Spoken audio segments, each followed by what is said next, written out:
오늘 성경 말씀은 시편 40편 1절부터 10절에 있는 말씀입니다.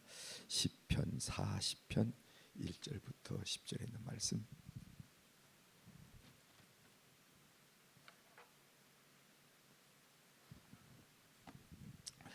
시편 40편 1절부터 10절에 있는 말씀 찾으셨으면 제가 봉독해 드리겠습니다. 내가 여호와를 기다리고 기다렸더니 귀를 기울이사 나의 부르짖음을 들으셨도다. 나를 기가 막힐 웅덩이와 수렁에서 끌어올리시고 내 발을 반석 위에 두사 내 걸음을 견고하게 하셨도다. 새 노래 곧 우리 하나님께 올릴 찬송을 내 입에 두었으니 많은 사람이 보고 두려워하여 여호와를 의지하리로다. 여호와를 의지하고 교만한 자와 거짓에 치우치는 자를 돌아보지 아니하는 자는 복이 있도다. 여호와 나의 하나님이여, 주께서 행하신 기적이 많고 우리를 향하신 주의 생각도 많아 누구도 주와 견질 수가 없나이다. 내가 널리 알려 말하고자 하나 너무 많아 그 수를 셀 수도 없나이다. 주께서 내 귀를 통하여 내게 들려주시기를 제사와 예물을 기뻐하지 아니하시며 번제와 속죄제를 요구하지 아니하신다 하신지라. 그때 내가 말하기를 내가 왔나이다. 나를 가르쳐 기록한 것이 두루마리 책에 있나이다. 나의 하나님이여, 내가 주의 뜻 행하기를 즐기오니 주의 법이 나의 심중에 있나이다 하였나이다. 내가 많은 회중 가운데서 의의 기쁜 소식을 전하였나이다. 여호와여, 내가 내 입술을 닫지 아니할 줄을 주께서 아시나이다. 내가 주의 공의를 내 심중에 숨기지 아니하고 주의 성실과 구원을 선포하였으며 내가 주의 인자와 진리를 많은 회중 가운데서 감추지 아니하였나이다. 아멘. 10절까지 함께 읽겠습니다.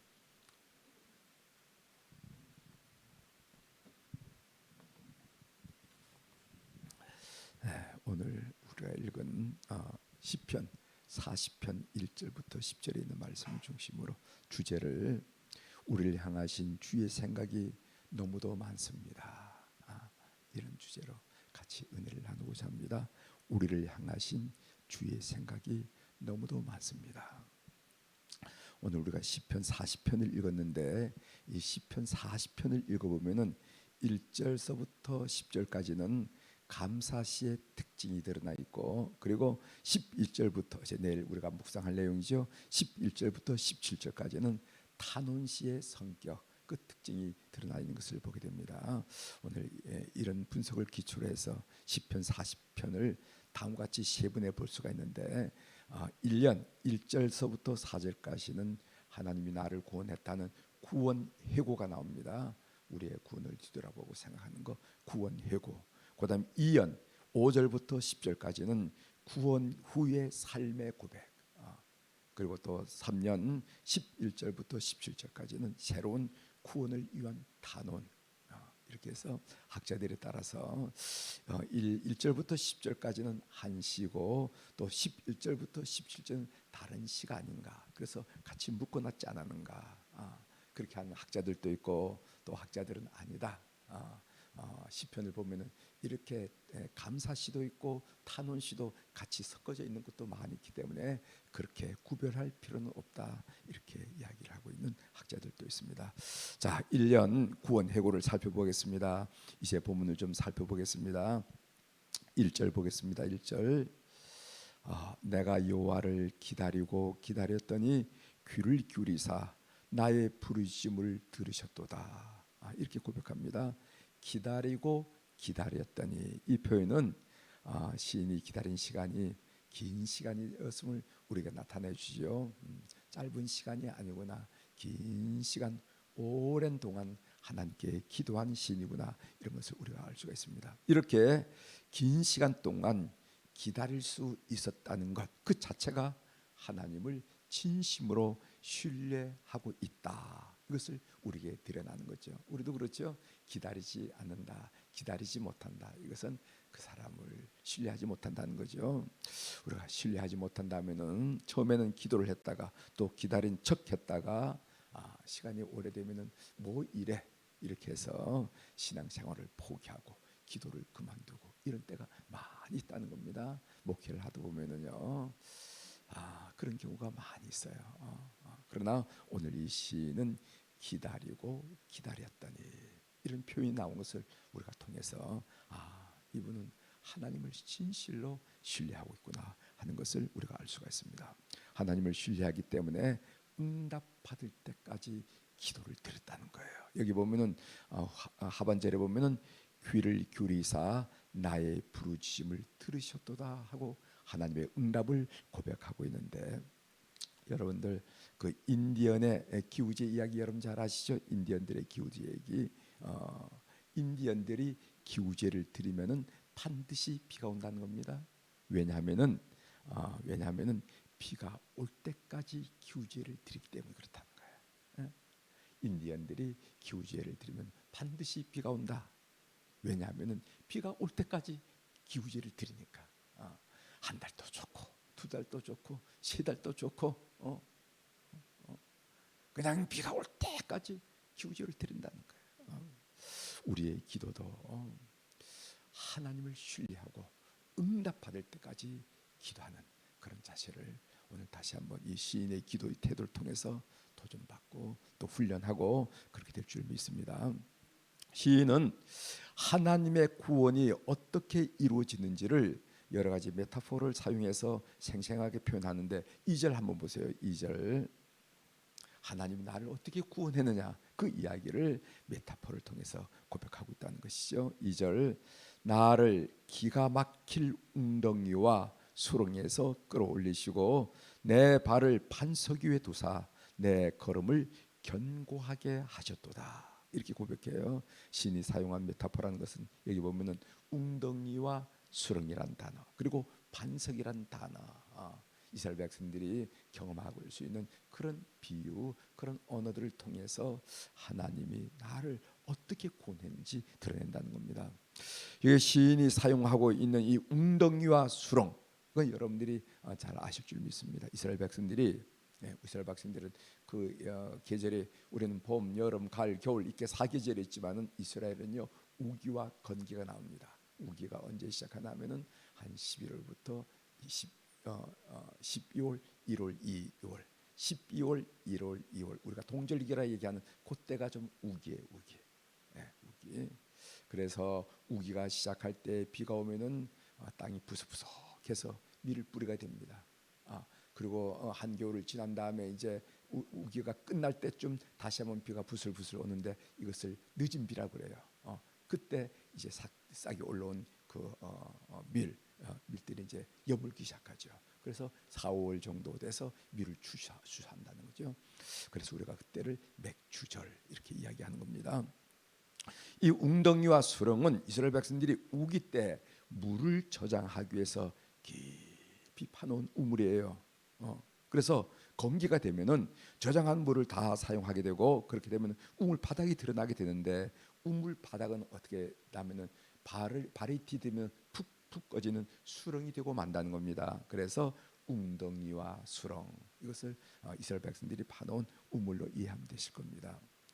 이 웅덩이에 여러분이 잘 아는 요셉이 던져졌어요. 아시죠?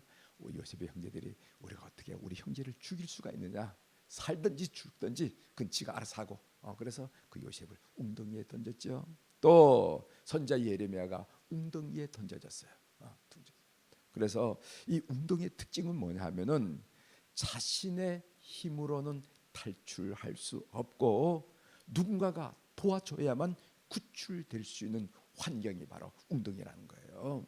다윗의 삶이 웅덩이와 수렁에 빠진 적은 한두 번이 아니었습니다. 여러분 우리 성경에 나타났던 사무엘 상하에 나타났던 다윗의 인생을 쭉 보면은요, 그가 사울에게 쫓기다가 블레셋 나라에 망명을 가는데 그 망명 간 거기서 다윗이 어떤 존재인 줄 알잖아요. 그래서 거기서 뭘 하냐면은 그 성문 기둥에 자기 그 등어리를 이렇게 하면서 미친 척한다고, 침을 흘리면서 이런 경우도 있고, 사울의 창에 맞을 수 있는 그런 경우도 있고, 뭐 수도 없는, 마지막에는 자기 아들인 압살롬으로부터 궁중판란을 일으켜서 쫓겨가는 거죠. 정말 정말 다윗의 인생은 웅덩이와 수렁에 빠진 적이 한두 번이 아니었다 이 말이지. 그때마다 하나님이 그를 들어 올리셔서 구원했다. 때문에 오늘 이 시인이 2절에 표현한 것은, 이 고백은 단순히 언어의 유의 아니에요. 소설가가, 시인이 언어 장난하는 게 아니라, 이것은, 이 고백은 다윗의 삶을 볼 때 정말 실제적인 일이었고 생생하게 체험한 살아있는 언어라는 것을 안다는 거예요. 다른 사람이 이런 얘기했으면 말장난하는구나, 이 정도로 치부할 수 있을지 모르지만은 다윗이 이 이야기했기 때문에 그렇지. 다윗은 웅덩이에 빠진 적이 있었지, 수렁에 갇힌 적이 있었지, 정말 누군가가 도와주지 않으면 죽을 수밖에 없는 그런 상황에 처한 적이 많이 있었지. 그런데 건져 올리시고 끌어올리시다는 고백은 정말 다윗의 내면 속에서 깊이 있는 그런 울림으로 우리에게 다가온다는 것을 우리가 알게 됩니다. 여기 끌어올리시고라는 표현인데요, 이 기독교라는 것은요, 내가 올라가는 법을 배우는 것이 기독교가 아닙니다. 이건 우리가 지금 로마서를 공부할 때 행위종교 얘기하는데, 내가 올라가는 법을 배우는 것은 행위종교예요. 불교, 유교, 이슬람교, 뭐 우리가 생각하는 천도교, 뭐 이런 것은 네가 어떻게 살아야만 올라올 수 있느냐를 가리키는 것이에요. 그러나 기독교는 하나님이 나를 끌어올리심을 경험하는 종교예요. 하나님이 나를 끌어올리심을 경험하고 감격하면서 살아가는 종교가 바로 이것을 우리가 은혜 종교, 은혜는 내가 요구해서 주어지는 게 아니라 하나님께서 우리에게 선물로 주어지는 것이죠. 그래서 하나님께서 나를 끌어올리심을 경험하고 감격하면서 신앙생활하는 것이 바로 기독교라는 것을 아시길 바랍니다. 그런 나를 반석 위에 두사라고 표현했어요. 반석, 끊임없이 빠져들어가는 수렁이 아니라, 여러분 수렁, 어릴 때 여러분 혹시 시골에서 그런 장난 해보신 적 있어요? 수렁에 빠졌다 하는 것은 아무리 발을 옮겨도 계속 들어가는 것을 보고 수렁이라고 그러잖아요. 그런 것처럼 끊임없이 빠져들어가는 인생의 수렁이 아니라 견고하고 안전한 반석, 그 삶을 반석이라는 말로 우리에게 표현해 주고 있습니다. 시인은 이 놀라운 구원 경험을 새 노래라는 그런 제목으로 불렀다 하는 표현이 3절에 나옵니다. 3절 한번 읽어보겠습니다. 새 노래 곧 우리 하나님께 올릴 찬송을 내 입에 두셨으니 많은 사람이 보고 두려워하여 여호와를 의지하리로다. 이렇게 고백합니다.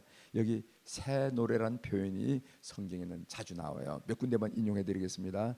여러분 시편 96편 1절에 보면 무슨 말이 나오면은 새 노래로 여호와께 노래하라, 온 땅이여 여호와께 노래할지어다.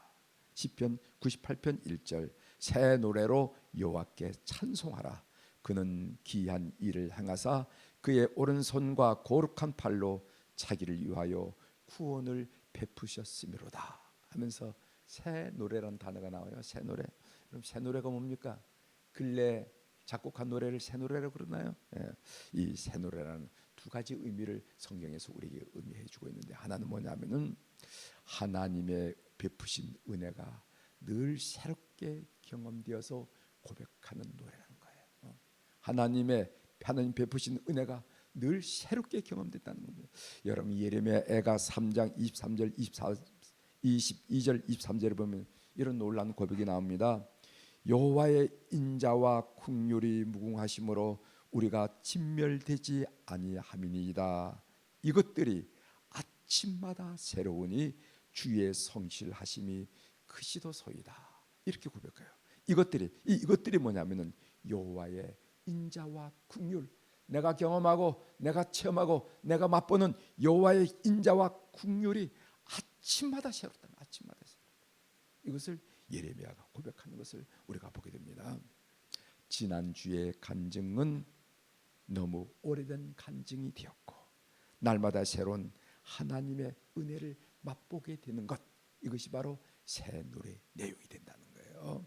이젠 기적이 내 삶에 있어서 상식이 되었다는 고백, 이것이 바로 새 노래 내용이 된다는 겁니다. 여러분 그 기적이네 그렇게 얘기하죠. 그 기적이네. 그러나 하나님을 만난 이후로 하나님이 내 속에서 역사하시고 일하시는 것을 통해서 기적이 상식이 되었어. 당신에게는 기적이지만은 나에게는 이미 상식이 되었다 하는 새 노래의 내용, 이것이 바로 새 노래의 고백인데, 이런 내용을 여러분들이 늘 고백하게 되시길 바랍니다. 두 번째, 이 새 노래라는 의미는 무엇일까 묵상을 해보면요, 하나님의 은혜를 받아서 내 마음이 늘 새로워지는 것, 그것이 바로 새 노래를 부르게 된 내용이라는 겁니다. 똑같은 여건에 살아왔고 살아가고 있지만은, 똑같은 상황에서 살아왔고 살아가고 있지만은, 똑같은 남편, 똑같은 아내, 똑같은 자식, 똑같은 직장을 가지고 살아왔고 살아가고 있지만은, 그러나 예전에는 그렇게 찬양할 수 없었는데, 도무지 그런 찬양을 할 수가 없었는데, 하나님을 만나고 보니까, 하나님의 은혜를 받고 보니까 그것이 새롭고 새로워서 늘 고백된 그 찬양을 보고 새 노래라고 그런다는 겁니다. 그래서 오늘 그 새 노래의 내용을 제가 두 가지로 얘기했습니다. 묵상하는데, 하나는 상황, 겉이 달라지는 것, 겉이 달라지는 것, 아침마다 새로운 것. 그래서 다른 사람은 아이고 그런 기적이 일어났어, 그렇지만 하나님과 나 사이에 그것은 기적이 아니라 이미 상식이 됐다고 고백할 수 있는 그런 내용을 바뀌었어요. 뿐만 아니라 겉의 상황은, 여건은 그대로인데 은혜를 받고 보니까 내 심령이 달라지는 거예요. 그래서 매일매일 새롭고 싱그러운 감탄과 고백, 찬양, 그것이 바로 새 노래의 제목이라는데, 그런 삶을 꼭 사시길 바랍니다. 이렇게 새 노래로 찬양하니까 주위 사람들이 놀라고 주위 사람들이 영향을 받게 되더라는 겁니다. 그것이 3절 하반절에 나오죠. 많은 사람이 보고 두려워하여 여호와를 의지하리로다. 그렇게 새 노래로 늘 간증하고 찬양했더니까 주변에 있는 이웃들이, 가족들이, 직장종들이 달리 보기 시작하는 거예요. 그래서 두려워하여 여호와를 의지하리로다. 세상 사람들이 그리스도인들을 두려워하는 게 뭡니까? 우리 그리스도인들이 돈이 많아서 두려워합니까? 그리스도인들이 말을 잘해서 두려워합니까? 아니에요. 세상 사람들이 우리 그리스도인들을 두려워하는 이유는 뭐 돈이 많다거나 말을 잘하기 때문이 아니라 삶이 변화되기 때문에 그런 거예요. 저 사람 예수 믿더니까 인격이 달라졌네. 저 사람 예수 믿더니 삶이 달라졌어. 저 친구 예전 그 친구 아니야? 예전에 그런 친구 아니야. 그 사람 예수 믿더니 가정이 달라졌어. 저 사람 예수 믿더니 직장이 달라졌어. 이런 삶의 변화를 통해서 사람들이 두려움을 느끼고 뭔가 다른 게 있는 게 분명해, 이렇게 된다는 거죠. 새 노래는 사람들에게 하나님이 어떤 분이신지 알려주고, 그리고 그들을 하나님께로 이끌어주게 되더라 하는 이야기를 오늘 얘기하고 있습니다. 많은 사람이 보고 두려워하여 여호와를 의지하리로다, 이렇게 얘기했습니다. 이제 시인이 부르는 새 노래의 내용을 한번 봅시다. 그 5절에 나오죠. 그럼 도대체 무슨 내용으로 불렀다는 말인가? 5절 제가 읽어드리겠습니다. 여호와 나의 하나님이여, 주께서 행하신 기적이 많고 우리를 행하신 주의 생각도 많아 누구도 주와 견줄 수가 없나이다. 내가 널리 알려 말하고자 하나 너무 많아 그 수를 셀 수도 없나이다. 오늘 이 새 노래의 내용을 오늘 시인이 두 가지로 말하고 있잖아요. 하나는 주께서 행하신 기적과 우리를 향하신 주의 생각, 이것이 이 새 노래의 내용이 되더라는 거예요. 주께서 행하신 기적이라는 것은 과거의 은혜를 말합니다. 주께서 내 삶에 베푸신 은혜. 그리고 우리를 향하신 주의 생각, 각자를 향하신 주의 생각, 이것은 미래의 은혜입니다. 미래 나를 들어서, 나를 붙들어서, 나를 세워서 역사하실 그 은혜, 이런 거. 이 주께서 행하신 기적과 우리를 향하신 주의 생각을 묵상할 때 그 일이 하도 많아서 널리 말하고자 하나 너무 많아서 그 수를 셀 수 없다. 이것이 바로 새 노래 내용이더라, 이렇게 고백하고 있습니다. 하나님의 음성 듣기로 제가 본문을 묵상하면서 느껴진 단어 여러분들에게 나누면서 말씀을 마치도록 하겠습니다. 제가 오늘 이 시편에 남아있는 1절부터 10절에 있는 말씀 정말 마디마디가 다 은혜스럽잖아요, 그죠? 제가 설명을 해드리니 여기에 참 이런 은혜로운 의미가 있었구나. 여러분들이 함께 동감하실 줄 믿는데, 제가 본문을 묵상하면서 마음에 와닿았던 것은 5절 하반절의 말씀이에요. 우리를 향하신 주의 생각이 너무 많아 그 수를 셀 수도 없나이다. 이 말씀이 마음에 많이 와닿더라고요. 그리고 계속 남았습니다. 이 말이 의미가 뭐냐? 그것은 지식의 유무에 관계없이, 나이가 많고 적음에 관계없이, 건강이 좋고 나쁨에 관계없이, 다른 사람이 나에 대한 평가가 어떠한 데에 관계없이 우리의 내일을 향하신 주님의 계획이 너무도 많아 그 수를 셀 수 없다는 거예요. 그래서 우리는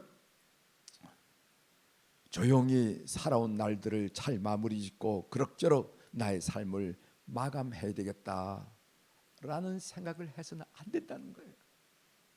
제가 이 본문을 통해서 느껴진 것입니다. 우리는 그러죠. 아이고, 나이가 얼마가 됐는데요. 직장 생활도 이제 다 끝나고 이랬으니까 이제 사업도 자식들한테 물려주면서 이제 남은 세월 잘 정리하고 마감하면 되는 거 아니겠습니까? 그런데 그런 생각을 우리가 일반적으로 하잖아요. 그런데 오늘 본문을 읽으면서 그게 아니라는 생각을 했어요. 그게 아니었어요. 이 말씀 속에서 우리를 향하여 기대에 차서 번득이는 주님의 눈동자를 보게 되더라는 겁니다.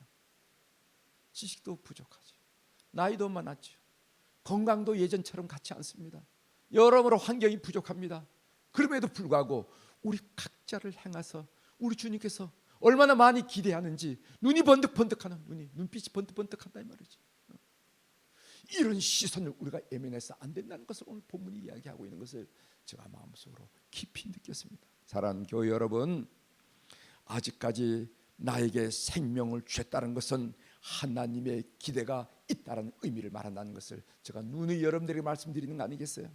아직까지 나에게 생명이 있다는 것은 하나님의 기대가 있다는 말인데, 우리는 생명이 있는 한에 하나님의 기대가 무엇일까를 반드시 생각해야 된다는 것입니다. 내 생각에 사로잡혀서, 이 세상의 문화에 사로잡혀서, 이 세상의 평가에 사로잡혀서 이제는 삶을 잘 마무리 짓자라고 말하지 말라는 거예요. 나를 향하신 주님의 생각이 너무도 많아 그 수를 셀 수도 없나이다 라는 고백을 하시고, 그 기대가 무엇일까를 생각하는 이 새벽이 꼭 되시기를 바랍니다. 그래? 그렇다면 나를 향하신 기대가 뭘까? 나는 나이도 건강도 지식도 아니면 뭐 물질도 만만치 않은데, 그래? 그럼 나에게 기대하는 건 뭘까? 라고 이 새벽에 생각하는 여러분이 꼭 되시길 바랍니다. 하나님이 눈을 번득이면서 여러분들 꼼꼼히 바라보시면서 그 기대하는 그 모습을 꼭 기억하시면서 오늘 새벽에 은혜 받고 이 자리에 일어난 교우들이 되기를 주의 이름으로 부탁을 드립니다. 기도하시겠습니다.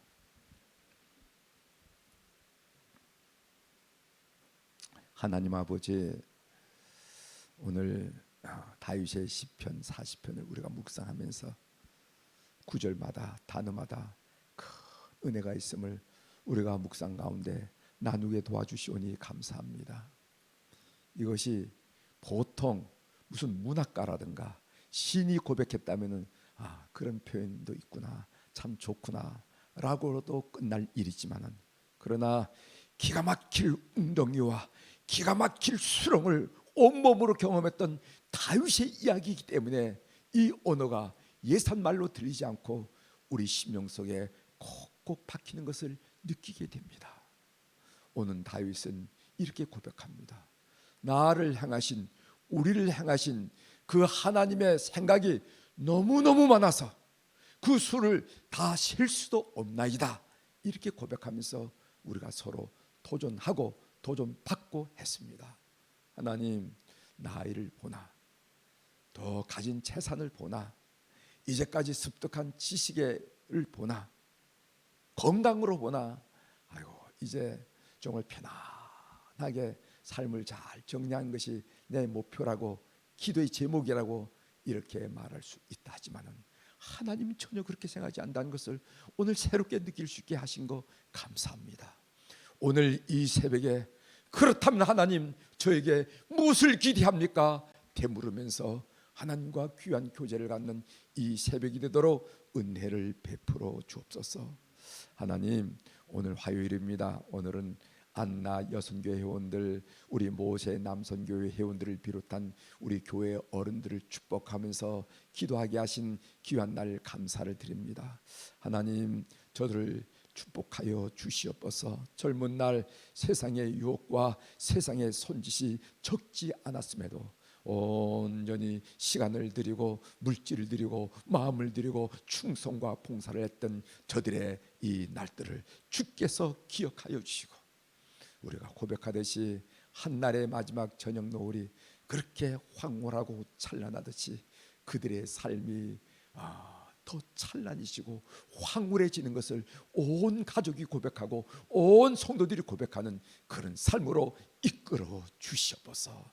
그래서 저 어른은 뵙기만 해도 은혜가 돼, 저 어른은 뵙기만 해도 도전이 돼, 저 어른은 뵙기만 해도 하나님이 살아계신 것 같아 라는 그런 간증을 듣는 어른들의 삶이 다 될 수 있도록 은총을 베풀어 주옵소서. 영혼을 강건하게 하시고 심령을 소망으로 충만케 하시고 육체도 하나님 강건하게 하셔서 주님 부르시는 그날까지 예수 이름으로 승리하는 어른들이 다 되도록 도와주옵소서. 특별히 믿음의 열매를 바라보면서 하나님의 살아계심을 고백하고 간증하며 조아라 선포하는 어른들이 다 되도록 도와주옵소서. 그들 자녀를 통해서 이루시는 하나님의 멋진 행하심, 그들의 손자 손녀를 통해서 이루시는 하나님의 멋진 역사심을 보면서 그러면 그렇지 하면서 하나님을 뜨겁게 찬양하는 어른들이 다 되도록 역사하여 주시옵소서. 오늘 또 하늘의 주권과 땅의 주권을 가진 우리 주님의 이름으로 선포합니다. 특별히 주님 앞에 귀한 물질을 드린 그 이름들을 기억하여 주시옵소서. 내 영혼이 잘된 같이 범사가 잘되고 강건한 축복이, 그 성경에 대한 말씀이 오늘 우리에게 주어진 축복으로 역사하여 주시옵소서. 감사드리며 예수님의 이름으로 기도 올리옵나이다. 아멘.